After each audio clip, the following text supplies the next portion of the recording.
আরে বন্ধু তোরা এখানে কি করতেছো? তোকে অনেকক্ষণ ধরে খুঁজাইতেছি। কি হয়েছে? কিছু কবি?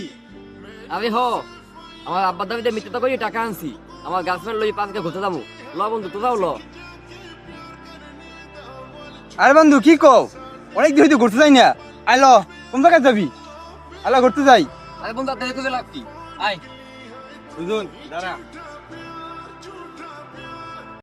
আর কত? বাবার টাকা নষ্ট করে মেয়েদের পিছনে বন্ধু বান্ধবের পিছনে আর খরচ করবি কত? বাবার 500 টাকা ইনকাম করতে মাথার গাম পায়ে ফেলার লাগে, দিনটাই ত্যাগ করার লাগে, তারপর 500 টাকা কামাই করে। আর তুই দেখ, তুই তোর বাবার কাছ থেকে টাকা আনো, একবারও চিন্তা করলি না, আর তোর বাবাও তোর কাছে জিগায় না যে টাকাটা কোন জায়গায় খরচ করবি। দেখ তুই আজকে তোর গার্লফ্রেন্ডের টাকা দিতে পারবি, তুই আজকে তোর গার্লফ্রেন্ডের কাছে ভালো, কালকে তুই টাকা দিতে পারবি না, তোর গার্লফ্রেন্ডের কাছে তুই খারাপ হয়ে যাবি। আর বন্ধু বান্ধব তো মনে কর আরো ভালো, যে টাকা দিতে পারবি তোর মাথায় ধরে না চাইবে, আর না দিতে পারবি না মনে কর তুই তোর চিনবেও না। হুদয় তোর তোর বাপের টাকা দিয়ে নিয়ে খরচ করতে হবে। একদিন তোর বাপের লাগে যাই দেখ 500 টাকা ইনকাম করতে কত কষ্ট লাগে। এখন তো বুঝবি না, বুঝবি একদিন, যেদিনকে তুই ইনকাম করবি, আর সেদিনকে বুঝতেও কোনো লাভ হইবে না, কারণ এখানে তুইও বাপ থাক।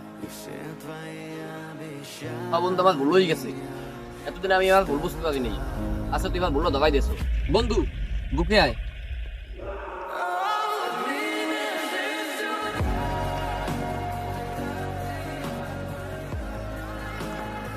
আচ্ছা তুই এখন তোর বাপের টাকা দিয়ে ফেরত দিয়ে। বন্ধু আমি দিয়ে আমার বাবার টাকাটা ফেরত দিয়েই। সব বন্ধু আর বন্ধু হয় না, কিছু কিছু বন্ধু আছে রক্তের ভাইয়ের মতন আপন হয়।